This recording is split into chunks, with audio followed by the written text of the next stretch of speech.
Good evening. This is Akashvani. I am Valsa Williams with the news at 9.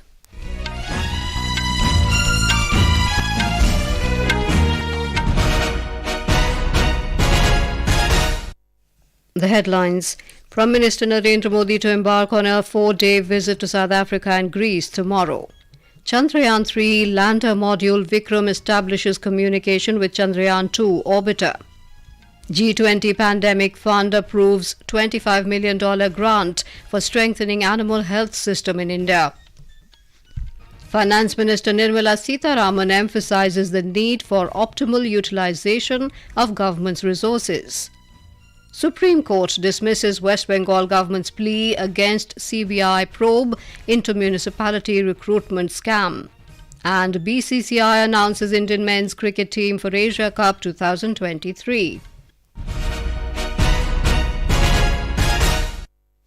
Prime Minister Narendra Modi will leave on a visit to South Africa and Greece tomorrow. Briefing media in New Delhi today, Foreign Secretary Vinay Mohan Quatra said the Prime Minister will depart tomorrow morning for Johannesburg, where he will participate in the 15th BRICS summit that starts tomorrow and concludes on the 24th of August. He informed that tomorrow evening Mr. Modi will participate in the BRICS leaders' retreat, where discussions are expected on global developments of concern. The summit is structured into two sessions. One, a closed plenary that is likely to focus more on intra-BRICS cooperation, as also the reform of the multilateral system and counter-terrorism issues. There is an open plenary which would actually see participation of other entities and organizations. The participants are likely to deliberate on issues such as global economic recovery, ongoing geopolitical challenges, sustainable development goals, women-led development, and priorities of the Global South. Mr. Quatra informed after completing his engagements in Johannesburg, the Prime Minister will travel to Greece for an official visit on the 25th of August. In a significant development, a two-way communication has been established between Chandrayaan-2 orbiter and Chandrayaan-3 lander module Vikram. This means that the Mission Operations Complex at ISRO Telemetry, Tracking and Command Network in Bengaluru now has an additional channel of communication with the lander Vikram that is scheduled to land near the south pole of the moon. A tweet by ISRO says, "Welcome, buddy. Chandrayaan-2 orbiter formally welcomed Chandrayaan-3 lander module." Chandrayaan-2 orbiter was launched into space in July of 2019 and is still going around the moon. ISRO has announced that the live telecast of the landing event will begin on DD National and other social media handles at 5:20 p.m. on the 23rd of August. Meanwhile, Chandrayaan-3 has started the process of identifying a safe landing area on the surface of the moon with the help of its lander hazard detection and avoidance camera. ISRO today released images of the lunar far side area, which has been captured by the lander camera that will help in locating a safe area without boulders or deep trenches. Chairman ISRO Dr. S. Somnath today met Atomic Energy and Space Minister Dr. Jitendra Singh and apprised him about the status and readiness of Chandrayaan-3 for the moon landing on Wednesday. Dr. Somnath said that all systems of Chandrayaan-3 are working perfectly and no contingencies are anticipated during landing. Meanwhile, ISRO said Chandrayaan-3 is set to land on the moon on the 23rd of August around 6:04 p.m. India will be the fourth country in the world to achieve this feat, after the United States, former USSR and China, but India will be the only country in the world to land on the lunar south pole. The G20 Pandemic Fund has approved a $25 million grant of the Department of Animal Husbandry and Dairying for strengthening the animal health system of India. Established under Indonesia's G20 presidency, the Pandemic Fund finances critical investments to strengthen pandemic prevention, preparedness and response capacities at national, regional and global levels, focusing on low and middle-income countries. The Ministry of Fisheries, Animal Husbandry and Dairying said the Pandemic Fund will not only bring additional dedicated resources for pandemic prevention, preparedness and response, but also incentivize increased investments, enhance coordination among partners, and serve as a platform for advocacy. Vice President Jagdeep Dhankar has said that the growth of every nation is rationally correlated to the health of its populace. He said this while addressing the 48th convocation of the All India Institute of Medical Sciences, AIIMS, in New Delhi today. Mr. Dhankar said health is wealth, and it is the duty of every citizen, government and people associated with health to pay attention to it. A healthy body is the vehicle of all our virtues. Our virtues have no meaning if health is not in order, and that speaks volumes about its importance. Growth of every nation is rationally correlated to the health of its populace. If the populace is not healthy, you can't have achievements, much less incremental achievements. अपने तो समाज में कहा जाता है पहला सुख निरोगी काया, हेल्थ इज वेल्थ, और इस पर ध्यान देना हर सरकार का काम है, हर नागरिक का काम है, और खास तौर से स्वास्थ्य से जुड़े हुए सभी लोगों का परम कर्तव्य है. In view of the recent reports of the detection of certain newer variants of SARS-CoV-2 virus reported globally, Principal Secretary to Prime Minister Dr. B.K. Mishra today chaired a high-level meeting to review the global and national COVID-19 situation. An overview of the global COVID-19 situation was given by Secretary Health, including certain new variants of the SARS-CoV-2 virus.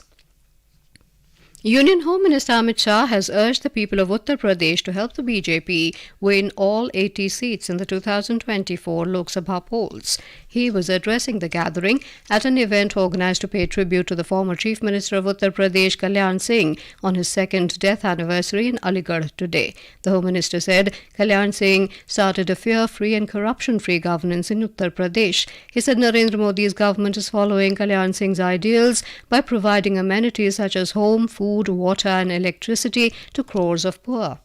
इन्होंने 3 चीजों पर लक्ष्य दिया था. सबसे पहला श्री राम जन्मभूमि आंदोलन को गति देना, दूसरा गरीब कल्याण के विचार को जमीन पर उतारना, और तीसरा पिछड़ा समाज के लोगों का कल्याण. आज मुझे बड़ा हर्ष है कि तीनों कामों को नरेंद्र मोदी जी आगे ले जा रहे हैं. The Bharatiya Janata Party today alleged that the Congress government in Karnataka acted under its ally DMK's pressure to release Kaveri water to Tamil Nadu. Briefing media in New Delhi, party leader and Union Minister Rajiv Chandrasekhar said large parts of the state have been facing drought, and the Karnataka government's decision to release the water without consultation with other parties will lead to farmers' distress. Bharat Rashtra Samiti BRS Chief and Telangana Chief Minister K. Chandrasekhar Rao will be contesting from 2 assembly constituencies, Gajwel and Kamareddy, during the upcoming state assembly elections. Releasing the list of 115 BRS candidates, the party chief said that except in 7 places, all the sitting MLAs have been given tickets. He said candidates will be announced soon in the remaining 4 seats. Mr. Rao said the BRS will fight the election on the basis of the development that the government has achieved so far in the state. This is Akashvani giving you the news. For quick news updates round the clock, follow us on our Twitter handle at AIR News Alerts. Union Finance Minister Nirmala Sitharaman has emphasized the need for optimal utilization of the vast resources of the government and mentoring of young generations to achieve the goal of a developed India by 2047. The minister said this in her remarks at the Chintan Shivir of the Finance Ministry, which began at Kevadia in Gujarat today. We have a report.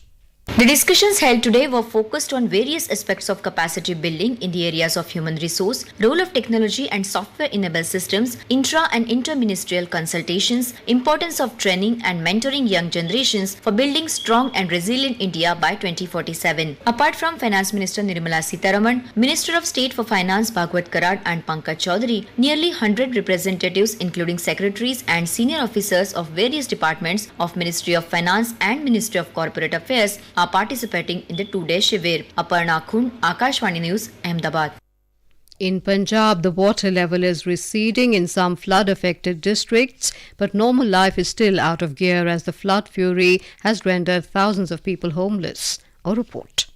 Several relief camps have been set up by authorities in flood-affected districts where thousands of people have taken shelter with their cattle. People are being provided with food and fodder for their cattle. As the water is receding slowly, the homeless people want to go back to their homes. But the authorities have advised people to remain in relief camps till the situation normalizes. Shishu Sharma Shantal, Akashvani News, Jalandhar.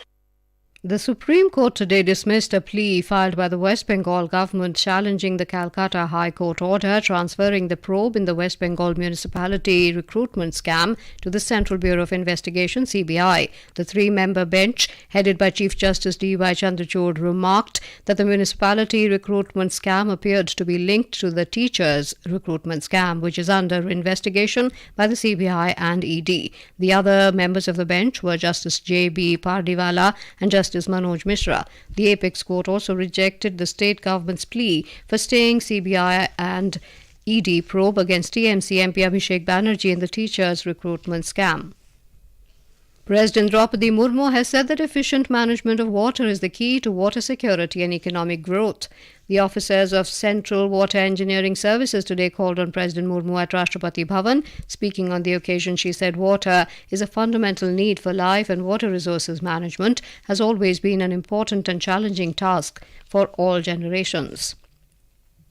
Prime Minister Narendra Modi has said that national character has an important role in the development of the country, and teachers have the biggest responsibility in shaping the national character of the new generation, giving them a modern and new direction. The Prime Minister was virtually addressing the program organized to give appointment letters to newly appointed teachers in Bhopal, Madhya Pradesh today. In the program, appointment letters were given to 5,580 teachers. External Affairs Minister Dr. S. Jaishankar, along with 8 other newly elected members of the Rajya Sabha, took oath today. They were administered the oath by Rajya Sabha Chairman Jagdeep Dhankar in Parliament House. Nagendra Rai, Kesri Dev Singh, Digvijay Singh Jhala, Babu Bhai Sanghbhai Desai of BJP and Derek O'Brien, Tola Sen, Shukhendu Shekhar Rai, Prakash Chik Baraik and Samirul Islam of TMC took the oath. Domestic benchmark indices today ended higher, snapping a 2-day losing streak. Both indices registered gains amid mixed cues from global share markets. A report from the business desk. The Sensex rose 267 points to close at 65,216. Similarly, Nifty advanced 83 points to settle at 19,394. In the forex market, the rupee closed at 83 rupees and 11 paise against the US dollar. Gold prices at multi-commodity exchange for October contracts were trading at 58,500 rupees per 10 grams. And in intraday trade, Brent crude was trading around $85.65 per barrel. Lalema Aneja Dang for Akashvani News. The Indian Meteorological Department has predicted heavy to very heavy rainfall over northeast India and Sikkim during the next 5 days. It said isolated heavy rainfall is also expected in Himachal Pradesh, Uttarakhand and northwest Uttar Pradesh during the next 5 days and over east Rajasthan and Madhya Pradesh in the next 2 to 3 days. Heavy rainfall is expected in Tamil Nadu tomorrow. Meanwhile, in Uttarakhand, the State Meteorological Department has issued orange and yellow alerts for heavy rain in all districts of Garhwal and Kumaon regions till the 24th of this month. The Weather Department has issued an orange alert for heavy to very heavy rainfall in Dehradun, Pauri, Tehri, Bageshwar, Champawat and Nainital during this period. Chief Selector of BCCI, Ajit Agarkar, has announced the Indian men's cricket team for the upcoming Asia Cup 2023. The Indian squad will be led by skipper Rohit Sharma and Hardik Pandya will be the vice-captain. Other team members are Shubman Gill, Virat Kohli, Shreyas Iyer, KL Rahul, Suryakumar Yadav, Tilak Verma, Ishan Kishan, Ravindra Jadeja, Shardul Thakur, Akshar Patel, Kuldeep Yadav, Jasprit Bumrah, Mohammad Shami, Mohammad Siraj, P. Krishna and Sanju Samson. And now, before we end the bulletin, the headlines once again. Prime Minister Narendra Modi to embark on a 4-day visit to South Africa and Greece tomorrow. Chandrayaan-3 lander module Vikram establishes communication with Chandrayaan-2 orbiter. G20 Pandemic Fund approves $25 million grant for strengthening animal health system in India. Finance Minister Nirmala Sitharaman emphasizes the need for optimal utilization of government's resources. Supreme Court dismisses West Bengal government's plea against CBI probe into municipality recruitment scam. And BCCI announces Indian men's cricket team for Asia Cup 2023. For details of these stories and more, log on to our website www.newsonair.gov.in and News on AIR app. That is all in the news at 9. Good night.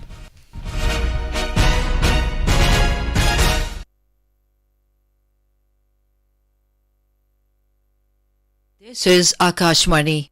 In the program Spotlight, now we bring you a discussion on Jan Dhan account, a revolution in banking sector.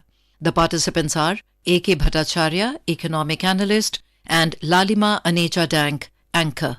The Pradhan Mantri Jan Dhan Yojana has come a long way since its inception on the 15th of August 2014 when the Honorable Prime Minister